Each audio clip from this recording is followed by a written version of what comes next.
Good afternoon, everyone. I think now we can start. Welcome to our WaterCan webinar on Women in Citizen Science.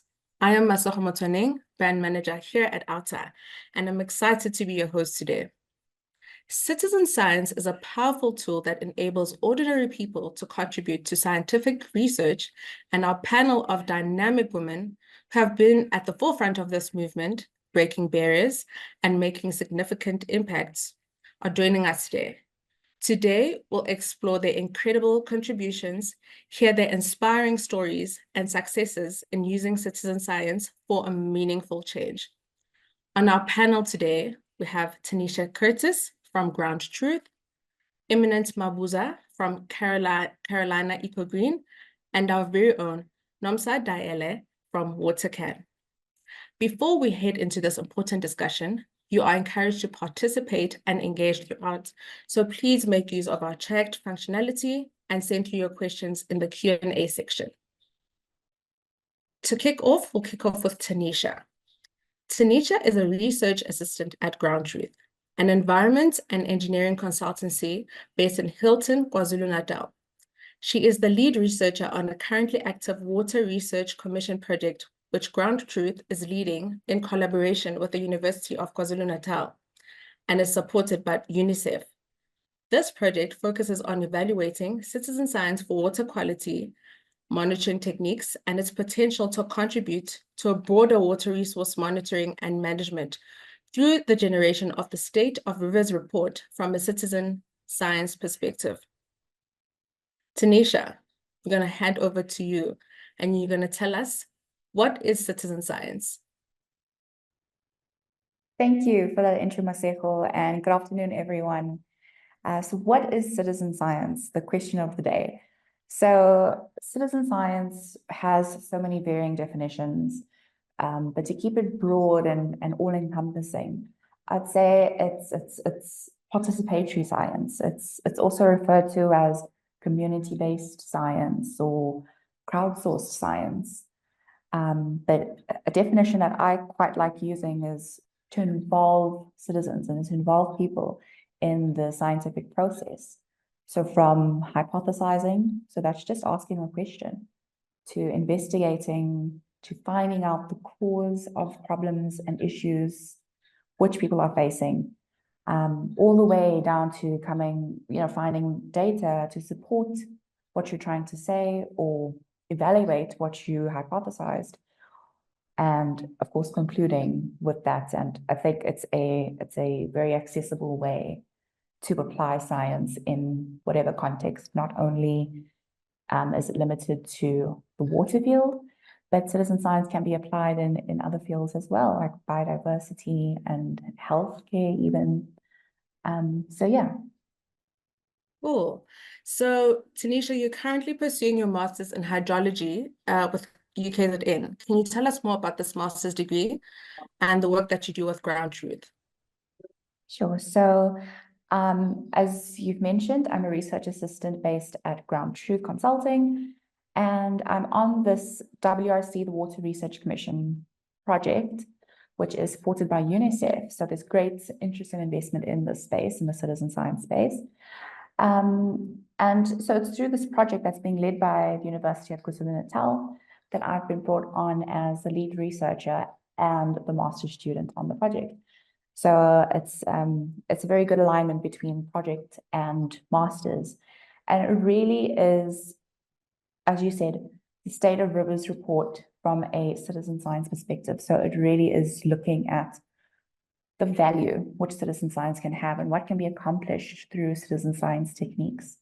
So specifically for my work, it is on the water sector, specifically rivers.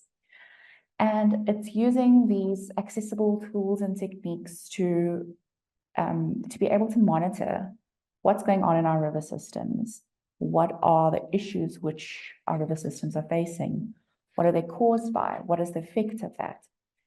And I think the beauty of this project and citizen science as a whole is that it really connects people back to nature and makes us realize that our actions have consequences on our natural environment.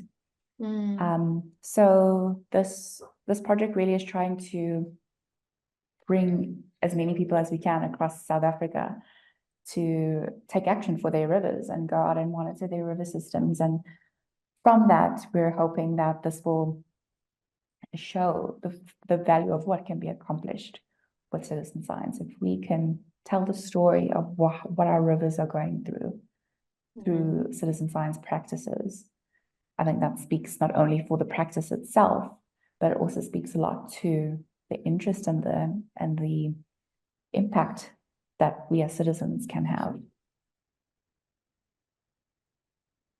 Cool. Thank you. And what is your involvement with the Citizen Science Association of South Africa, and what projects are you working on as you're building on making sure that citizens are also involved and getting to know what the state of the rivers are? What project are you working on in that space? So the Citizen Science Association of Southern Africa is a recently established association. In the past year, there's been a lot of work done by that association in terms of getting the association Tanisha? up and running. Sorry, is there a lag?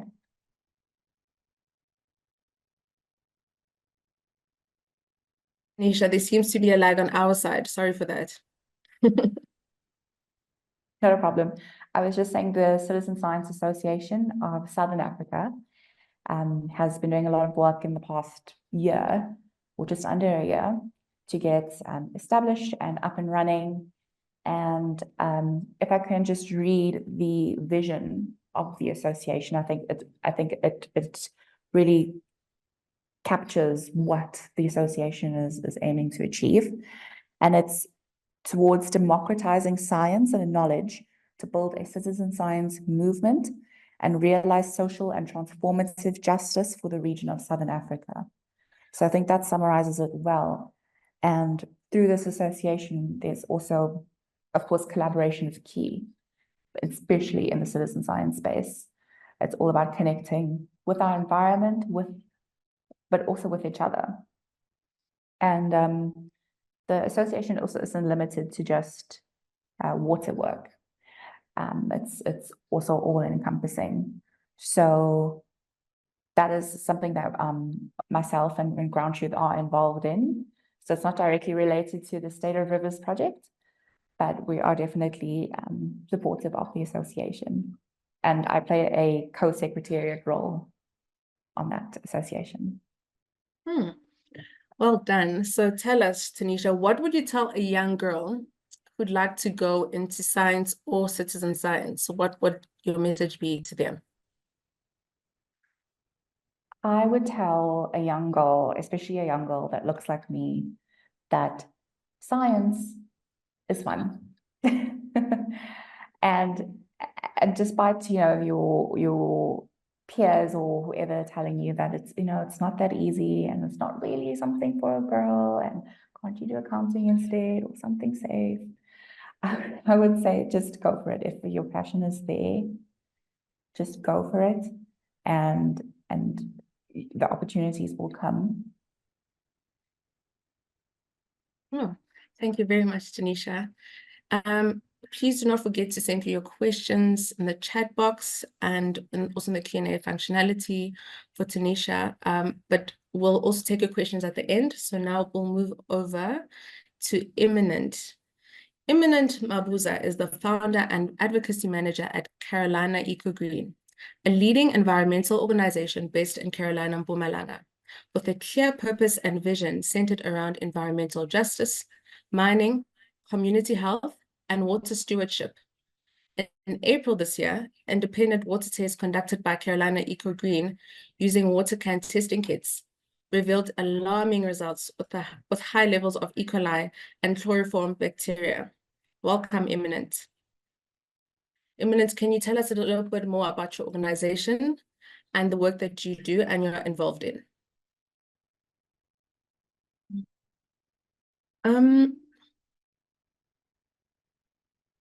I think what I'm going to do is I'm going to move over to Nomsa, and we'll come back to you, Imminent, in a bit. So Nomsa is one of our very own here at Outer and Watercan. Nomsa is an administrator and coordinator and she also conducts water testing training. Her journey with Outer began in 2017 as a supporter relationship agent, where she expertly handled queries and assisted individuals in updating their details. It was during this time that Nomsa's interest in water quality was sparked, as she frequently encountered queries regarding these critical issues. In September 2023, Nomsa transitioned to WaterCan, driven by her growing passion for water quality. Since joining WaterCan, she has recognized the significant concerns surrounding water quality in South Africa. So Nomsa, over to you. Can you tell us the projects that WaterCan is working on and how we have been using citizen science to make an impact? Okay, thank you. Thank you so much, Masiho. Hi, everyone. As Masiho said, I am the admin and coordinator for WaterCan, and I also do training. Sure, where do I begin? WaterCan has been so busy. Currently, last year, we started a water forum as WaterCan. So this is whereby we bring people from municipalities that have been struggling with water. What we also did is we brought in people from Rand Water, we brought in DWS, and we also brought people from Joburg Water, but this was recently, into one room. So this is whereby we sat together and we discussed the problems that we're having, especially here in Joburg. People run for days without water. So it's whereby people were telling their stories and their complaints, and Red Water and DWS explained what the problem is and the next thing, the steps they need to do if they have water cartages or shortages. So what we're also busy with is we also want to involve the youth in water, because water is a major crisis right now in South Africa. So what we did in March, WaterCan collaborated with the STEM Club. STEM Club is based in Cape Town, whereby we in our water monitoring week in March, we went to Cape Town. We collaborated with STEM Club and we went around schools in Cape Town. We had about 69 high schools that participated, and we also had primary schools. So we went to Cape Town and we went around schools and we trained high school students how to test the tap water at home. So we don't only test tap water, we also explain they can test the river, the streams, the dams. We did training with high schools. We also had a competition with primary schools where they needed to do the artwork, and we chose a winner. That all happened in March, because we had a water monitoring week in that month. What we're also currently doing is we are also working with Sandy and DWS. So what they do have is they do have a workshop where they train traditional practitioners about the safety of water and keeping the dams. We all know that they do go to the dams and the rivers for the rituals, but they're also trying to teach them about the importance of keeping the water clean and the environment clean as well. So what we also do is we also go, when they do have this workshop, to go and assist them, or maybe do not assist them. We actually do training. We train them on how to test the quality of water, whether it's the stream or the dams, or it's the water that they drink at home. So we also go around. So we're not only just doing, we also go around South Africa. So whoever needs training or assistance with quality tasting, we do that as well, because what we do have as WaterCan, we do have a map on our website, whereby if you do taste, you load your data into our website, because that's what we actually need on our side. So yeah, WaterCan has a lot of projects that's going on.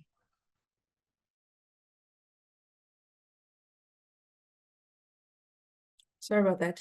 That's very good, Nomsa. So can you tell us what are some of the challenges that WaterCan is facing in this space? The challenges that we're facing in the space. So One of the significant issue that we're facing is accessibility of testing resources and equipment. So we need to ensure that consistent access to accurate testing method remains a priority. So it's the loading of the data. So that's what we need to do. Public awareness and understanding the importance of water quality standards can be limited. So we posing on posing in promoting widespread adoption of testing practices, right? So we're trying to have awareness of training people about knowing the quality of their water. So I think it's about access, right? Some people live far. So we have people all over South Africa right now testing for us. So the challenges that we have right now is Northern Cape. We're trying to get data from the Northern Cape for people to come and test for us and upload the data. So we currently don't have that right now. So that is one of the challenges we're having. Yeah. So Nomsa, you've been mentioning a lot about water testing. So I know in the world of WaterCan, September is a very big month and we go into water testing week. Do you mind telling us a little bit more about that? Yes, so on the 18th of September is World Monitoring Day. So we as WaterCan, we will be having a world testing week. So that will be from the 18th, the week of the 18th, the entire week. That's whereby we want everyone across South Africa, it doesn't matter where you are, to test your water in that week and upload your data. So the easiest way is to go into our website, fill out a form, give us your details, your name, your surname, your address, and we will be sending you a testing kit for you to participate in that week, right? So we're calling out everyone, whether you're in primary school, you're in high school, you're an organization and you have people, please do send us your details. You can email us to info@watercan.org, or you can fill in that page. It's on our website. So we want everyone to test that week and upload. So our aim is 2,000. Last year we had about 1,700. So this year we're pushing it to 2,000. So if we can get about 2,000 people in that week, just that week, to test their water, not only testing, but we also encourage people after testing, please do upload your data, because we want our map to have all your locations. So the nice thing is after you've tested and you've uploaded, it doesn't end there. So wherever you are in South Africa, if you need data in Northern Cape, in Eastern Cape, if you need data for that week, because the government will tell us the water is fine, right? But we also need to have our own data as well to compare it with the government. So if we have data everywhere, you can always compare it with that. The nice thing is after uploading, you are actually also able to download your results, not only for your ones, but if you want a province one, we are more than happy to send you that data. So Nomsa, where do you see WaterCan going in the next year? In the next year, so we are committing to expand our impact and reach in the coming year. We aim to strengthen our partnership with the local communities, government agencies, and educational institutions to broaden the access to water and training programs. So we want to get more youth involved, because currently we have a lot of organizations, but we don't have a lot of youth, right? So our aim is to get more youth involved, maybe start from primary level to high school, involved in the water quality. So by empowering more communities with knowledge and resources, we envision WaterCan playing a big role in advancing water quality and standard and sustainability practices across our region.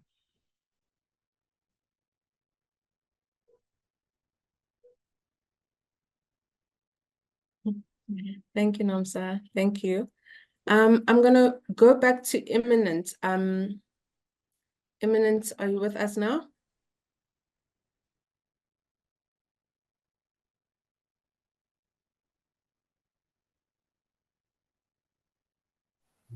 Hi everyone.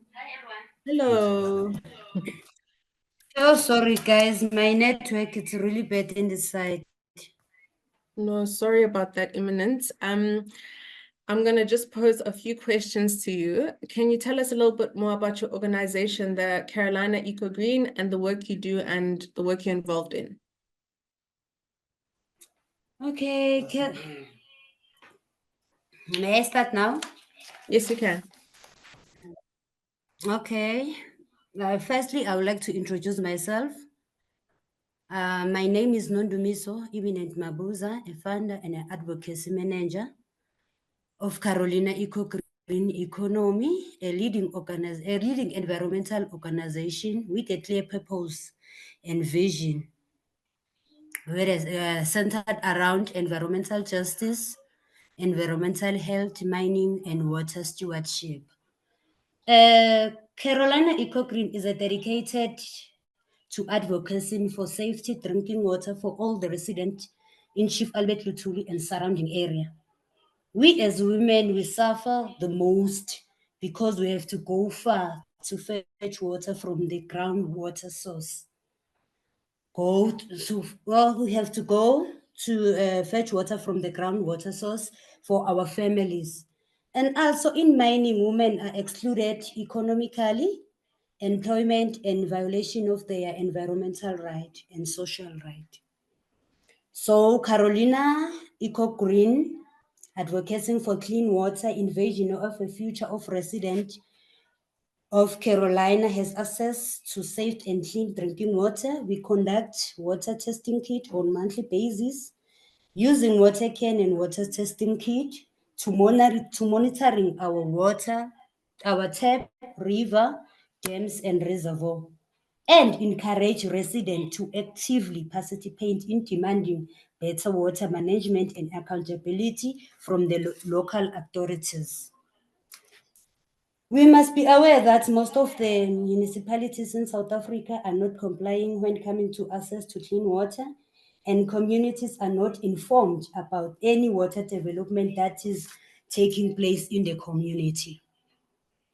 And other impact of water pollution in Carolina, it's acid mine drainage from the abandoned mine. We have 4 abandoned mines in Carolina that pose insignificant health issue to children and women. What citizen science help us to understand our water quality status and push authority in their municipality to be accountable. We'll also do awareness about boiling water before we drink it. Citizen science in Carolina is led by women. Thank you.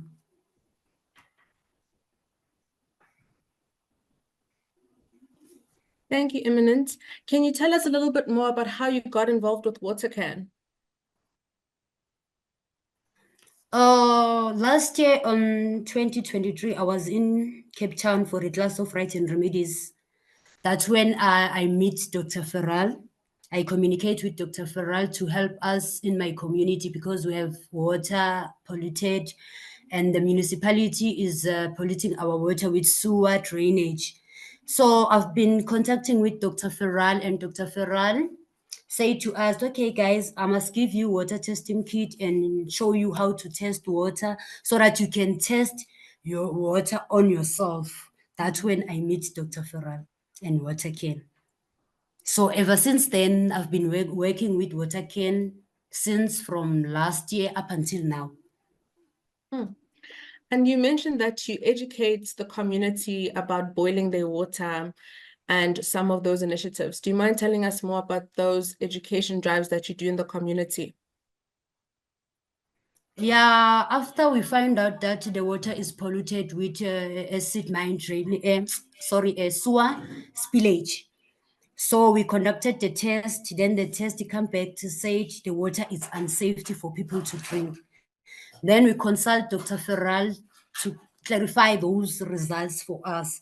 Then she did and told us that the water has a bacteria that is called coliform bacteria and what's it called? E. coli.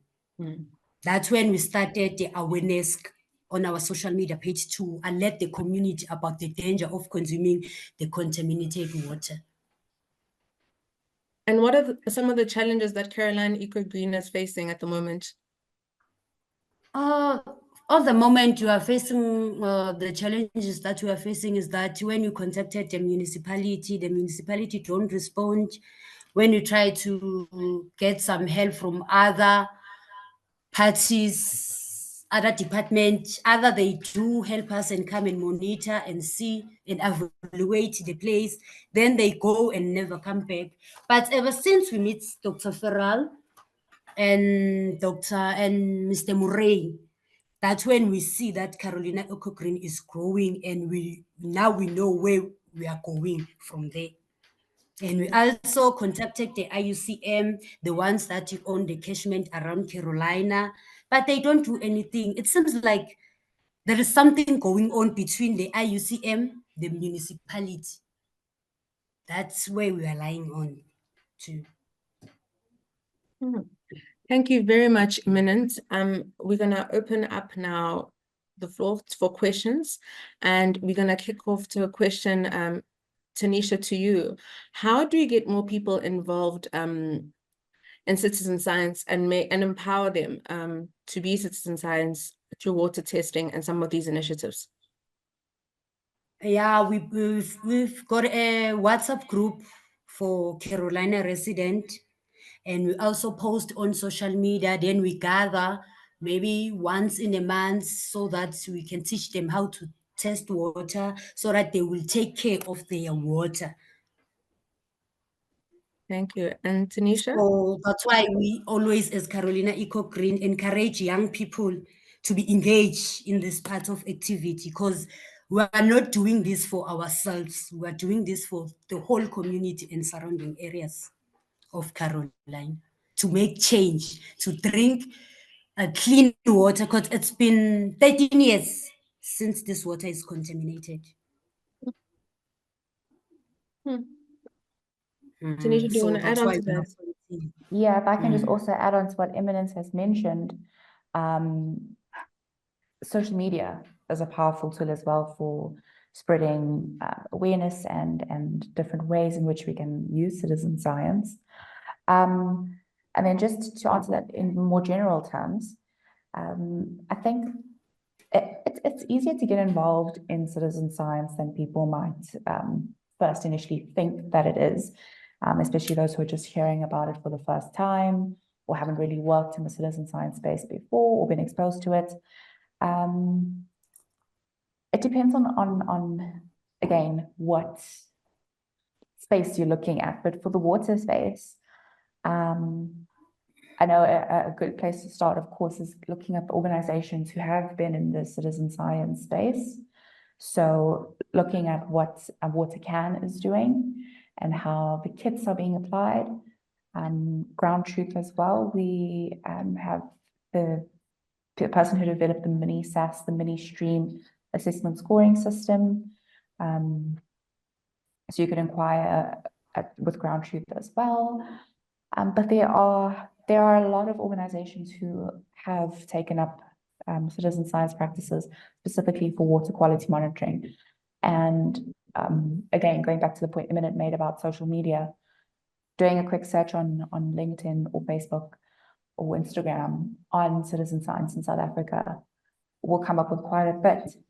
And I mean, that's also another reason why the Citizen Science Association of Southern Africa will hold an important space, because it's hoped that in the future there will be a body holding that sort of directory of where to go and what can be done. Cool.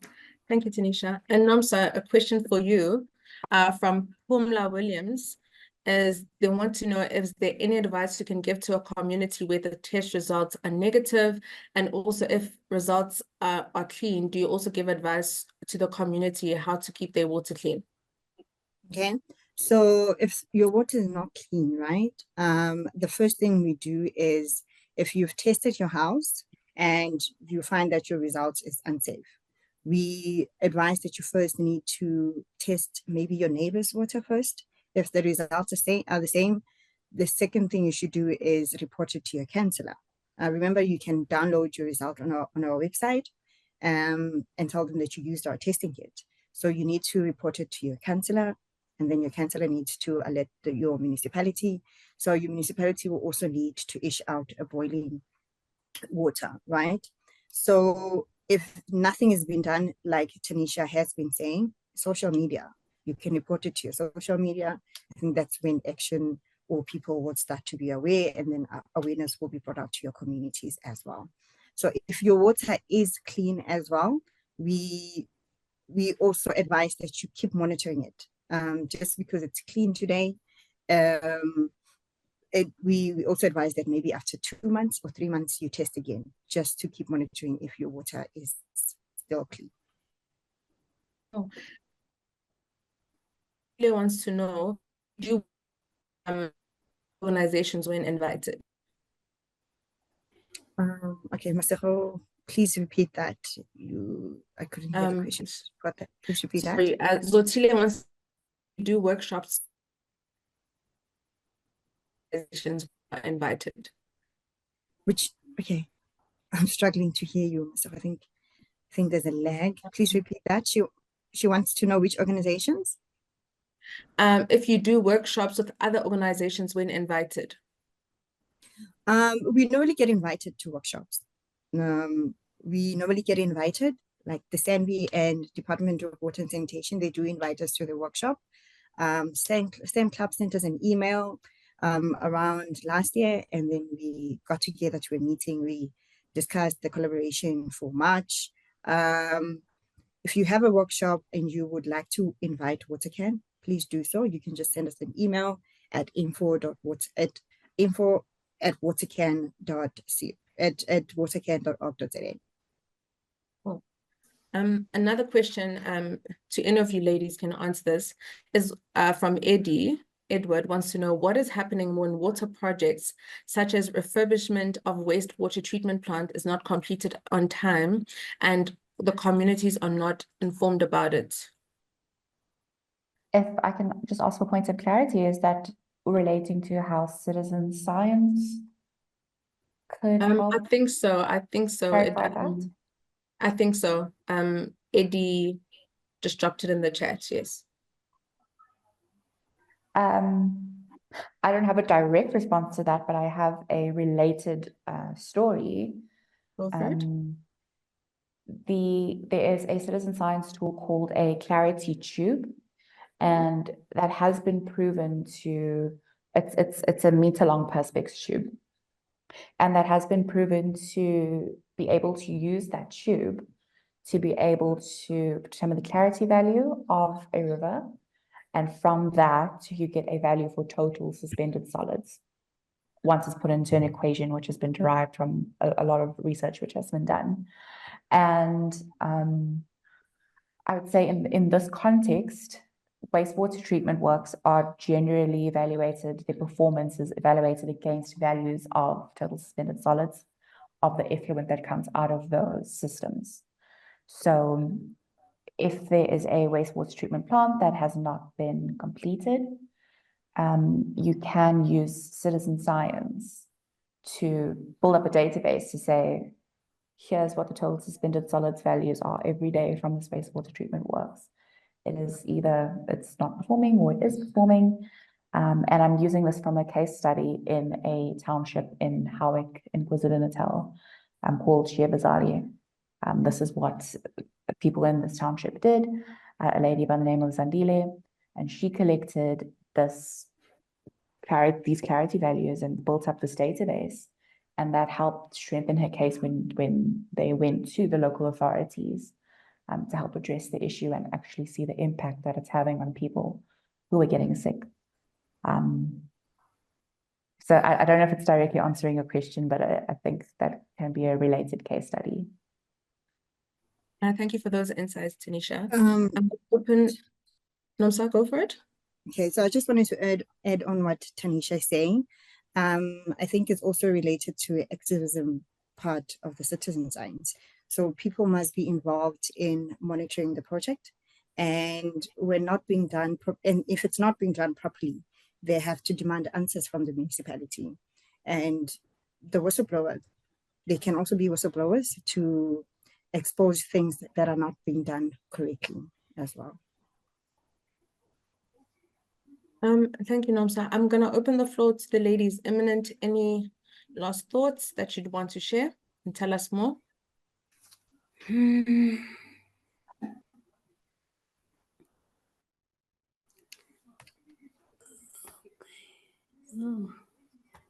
you hear me, guys?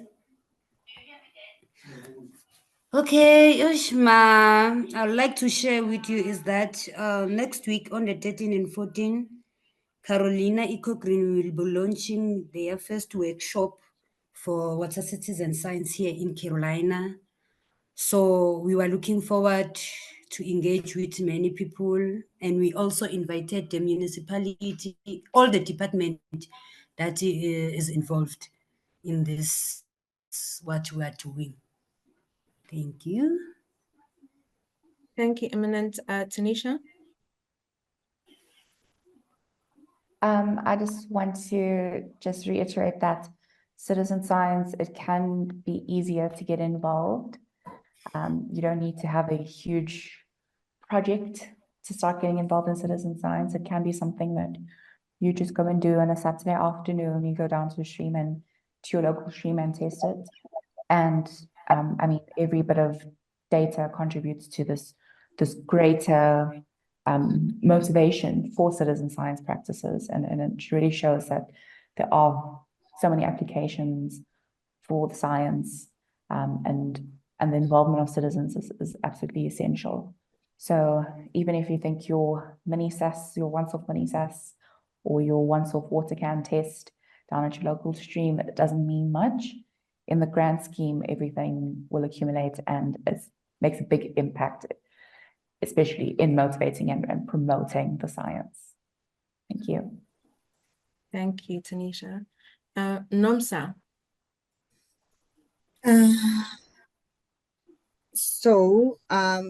I'd just like to invite everyone for the water testing week that we'll be having in September.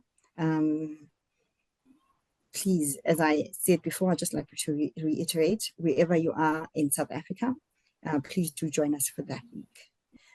Because our state of our river, and especially the rivers, guys, I've been getting a lot of emails and a lot of calls, WhatsApps about the state of our rivers in South Africa. It doesn't look good. So if we can at least try to monitor that for that week.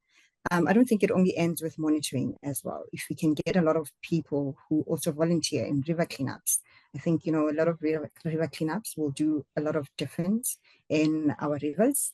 That will also do a difference in our rivers. Oh, thank you very much. Thank you very much, ladies. As we wrap up today's enlightening session, I want to thank each of our speakers for sharing their insights. I think we've learned a bit from everyone. We've seen how women in citizen science are just not participants, but are leaders and innovators, driving forward meaningful change. Let's take the lessons learned and the inspiration gained here to continue supporting and promoting the contributions of women in this field. And as Nomsa said, and I'll reiterate again, during the month of September, WaterCan aims to empower 2,000 water testers nationwide to test their water during the week of World Water Monitoring Day, which we'll celebrate on the 18th of September, but the testing will happen throughout the entire month. We're inviting all citizens to join this movement, so tell your friends, family, everyone that you know in your communities to join us, and all they can do is visit www.watercan.org.za, and the address has been put also in the chat, and sign a form, and you can receive a free testing kit. Upload your results, as Nomsa said, upload your results so we can see what the state of your water at your homes, rivers, and streams are, and then let's make an impact and make a change. Thank you to everyone for joining us in celebrating the power of women in citizen science. Thank you very much.